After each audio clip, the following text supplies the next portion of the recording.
G'day, my name is Lachlan Williams from Tourism Victoria, and I'm currently working with the East Gippsland Shire, and today I'm going to discuss and educate you on starting a new tourism business in the East Gippsland area. I will be covering areas that will assist you in understanding the tourists that you are aiming to encourage to visit and the tourism industry as a whole and the key factors that will be influential to you in the future. First of all, here's your acknowledgement.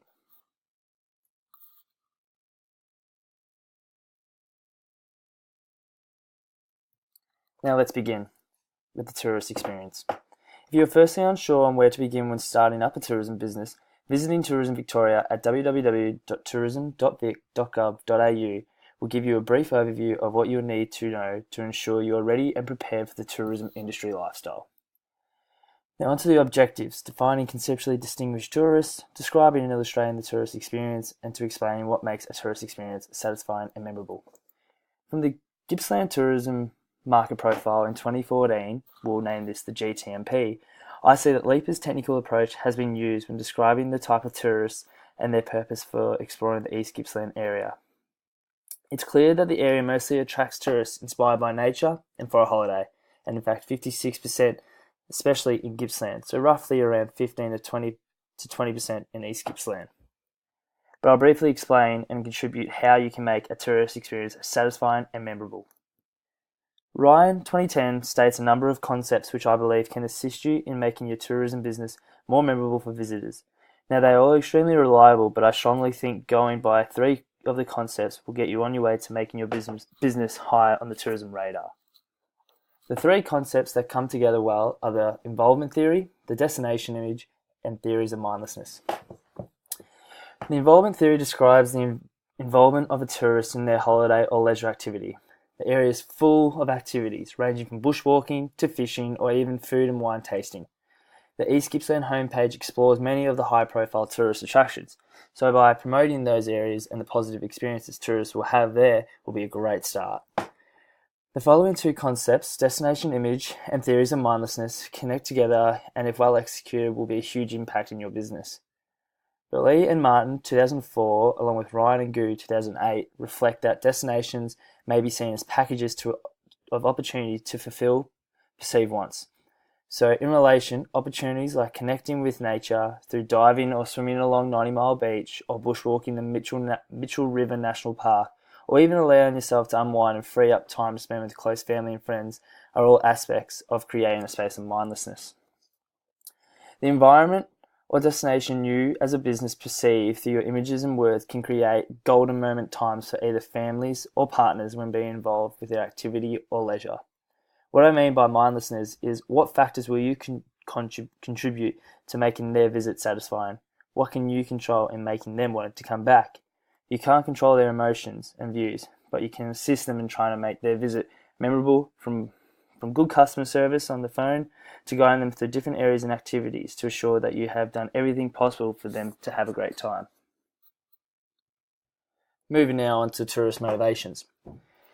It seems that, as mentioned before in the tourist experience section, what the tourist motivations are is commonly to have a holiday, explore what East Gippsland has to offer, spend time with family and friends, and escape the city work lifestyle. But I will discuss to you in more detail the main theories and research behind the push and pull motives, common elements of tourist motivation theories, and the tourist decision-making process.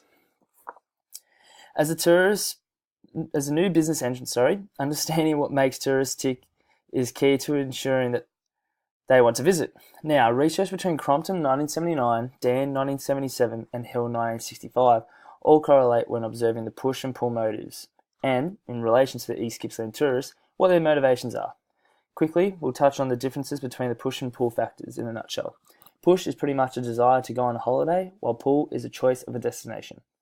Again, referring to the GTMP in 2014, the relationship between the GTMP and push factor reflects that tourists have a desire to go on a holiday, but the desire of one tourist or tourist group may be different to another tourist or tourist group. So as a business, you must take note of what tourists' desire would be: to explore and connect, unwind. All these desires lead to a method of break from routine that is noted by Dan in 1977. The East Gippsland region is 4 hours away from the Melbourne CBD, and most domestic tourists that visit are looking to escape that. This being said, I recommend you take into account that your business should strongly promote Gippsland in a real escape type manner to show that you're really understanding and hit the tourist's needs and desires, and hopefully as a result, as expressed by Hill in 1965, the tourist stores and turn a good feeling and will return to their own work-life environment enriched, regenerated and recharged. In relation to this, relaxation as a socio-psychological motive theory, Crompton, 1979, is the key element that represents your type of tourist. East Gippsland is a reflection of relaxation and interaction of activity and hobbies. No matter how intense the activity is, it's an activity that allows an individual to relax and free their mind. Finally, we'll quickly touch on the tourist decision-making process. This is something you'll find common in most tourists, according to Gilbert 1991. Gilbert also notes that tourists are more involved in researching and comparing the best destinations and deals on offer. So, make sure your business is up to date with the competitive tourism market and locate offers and destinations you could beat. This brings us to our next topic, tourist typologies. As discussed earlier, you're probably aware of the type of tourists that the East Gippsland area would attract, and that comes off the back of the GTMP in 2014. Again, I'll quickly explain briefly the types of tourists that was explained by McAcher and Ducross 2003, and the expectations they most likely would have in relation to visiting East Gippsland, as well as what limitations you would have to look out for and the implications of the diversity of tourist types discussed by Havergard 2002. The two main types discussed by McAcher and Ducross would be cultural and venture type of tourists. It's clear that the summer period is the most common time to hit East Gippsland and explore the outdoors. Therefore, both types would be heavily involved in this process because they would want to stay longer, be more active, and are able to adapt to inadequate accommodation. Also touching on types of tourists, interacting and understanding with their engagement and motivation could give you an idea of a type of experience they would want to have. It could be high or low experience, with a sense of purpose, or to just enjoy the sights. So when asking and promoting, look to see if they are really wanting to engage in the activity they might be here for, such as learning about the local food and wine culture of East Gippsland at the Nicholson River Winery, or even exploring the coastal flora and fauna through the Gippsland Lakes. The level of experience can dictate if those particular tourists would enjoy their time and be coming back again in the future. So it is important to direct tourists in the right path to get the full experience they are hoping for. But this is where limitations and implications come in. Touched on before, motivations for tourists are definitely a factor in their want to visit a certain destination. But what needs to be considered is not thinking that the tourists are visiting purely because of their motivation or desires, even though they may sound or look like they are. For example, the attraction tourists to a site can be considered motivations, but when acted upon, considered activities such as a winery.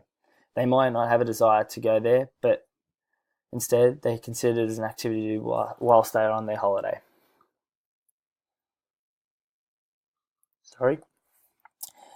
As a new business entrant, it would be likely you'd understand the tourism industry, along with its elements, approaches, and differences between primary and secondary. So let's quickly recap the ins and outs of the tourism industry breadth, with assistance of Leaper 1979 and Smith 1988.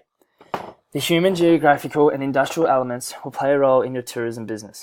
The human element is quite clear. Tourists are the focal point of the human element and is defined usually spending one night away from their usual residence. It's obvious that tourists are your clear target and you would at least want them to stay at least one night because overnight stay can definitely make a difference. The geographical element, I believe, is the most important element for new tourism business. Looking at the tourist destination and generating regions along with the transit routes, this element is a big factor in promoting your business. Advertising your business in the Melbourne CBD and the surrounding areas will automatically get your tourists' attention in wanting to visit East Gippsland. Then by understanding the different routes and transits tourists make, you can get an indication of where your tourists most likely come from, therefore promote heavily in that region and also promote stopover points to ensure their travels are not uncomfortable, which would create a better tourist experience. Finally, the industrial element bases around firms, organisations and facilities that are provided to the tourists. This is also a key element because factors in relation to your tourism business would consist of transit carriers like shuttle buses, and if they are comfortable for tourists, the hotels or caravan parks you recommend, are they suitable and again comfortable for tourists to stay in? These are crucial questions that can either make or break your business. So by consistently keeping these areas at a high standard, you'll be assured to see happy and, as I mentioned earlier, satisfied tourists. On to discussion about primary and secondary tourism industry. In other words, Tier 1 and Tier 2. Before you get your tourism business underway, I'm sure you are clear of what type of tiers local businesses such as hotels and caravan parks in East Gippsland fit into, which would be more Tier 1 but also Tier 2, as some hotel bistros, for example, are open to the local community as well. So again, let's recap. Tier 1 businesses cater for those outside their usual environment, which would predominantly be tourists visiting the East Gippsland area. Tier 2 allows for the local community in East Gippsland as well as tourists to utilise a product created by a business such as local hotels in the area that open their bistro to locals. So the message is you must be aware of what the local hotels and destination spots have to offer to the tourists and even the local community, because you can help them even if they just want to explore their local community a bit more. Lastly, I'll very quickly touch on the technical, economic and holistic approaches in relation to the tourist industry. These approaches are very similar to the elements mentioned earlier. The technical approach is very much the same as the human element. It's defining a tourist that would stay longer than one night for various purposes such as holiday and leisure. So as a business, the technical approach is a very common way to analyse your tourist purpose to visit. The economic approach is very similar to the industrial element, as it is defined as the business of attracting and transporting visitors, accommodating them and graciously catering to their needs and wants. Again, as a new business entrant, this would be a high priority in making your tourist needs are met at a high standard. The holistic approach is, in simple terms, is looking at the subject of tourism and the tourists themselves as a whole. Understanding that they are out of their usual habitat and that they are visiting for a purpose or desire, and factors such as physical environment, cultural and economic are all involved in their purpose to visit and be a tourist. So as a business, you need to understand that when dealing with tourists, deal with them as a whole and bring all their factors together to ensure you get the best possible result, desired experience possible out of them. Now onto our final topic, tourism industry depth. This topic has some correlation to the majority of topics discussed previously and are familiar in the business industry and tourism industry itself. So I'll quickly go through the key concepts in relation to the link between the tourist and tourism industry, the complex interconnections and systems that are tourism, and the issues for managing tourism through a systems approach. With key information that will be important to you. The key components are the supply and demand chain and the term leakage. The supply and demand chain topic comes from Leaper 1990. In the business world, the supply and demand chain is common to many types of businesses, and it consists of who, what, where, and when, pretty much. And then that's got to do with the product, where it was grown, maybe and made and delivered, etc. This is vital knowledge in assisting you to let your tourists know, in particular cultural tourists, what sort of product they are most likely to connect with when either eating or drinking. For example, it could be a leisure cultural tourist that may enjoy dairy products such as yogurt and milk whilst on holidays. So they may be interested in where the dairy comes from, so you let them know that the dairy is sold in supermarkets and other stores produced from East Gippsland bred cows. As a representation, the Gippsland Dairy Company. This supply chain fits to the demands of the tourist demands. On to our final topic, leakage. Based on readings by Anderson 2003 and Lasher and Nepal 2010. Being involved with the tourism business industry, I would think you would be aware of the money leakages in relation to the East Gippsland area. Leakage is money leaking out of the geographic area. An example in relation to your new business is from staff members, whether they are not either from the Gippsland area or even the state of Victoria. So money to them would mean leakage out of the area. Your advertising would be another example, would be leaked out of the area as you'll be promoting in the Melbourne CBD area, and therefore accessories used for those advertising products would reflect leakage outside the East Gippsland geographical area.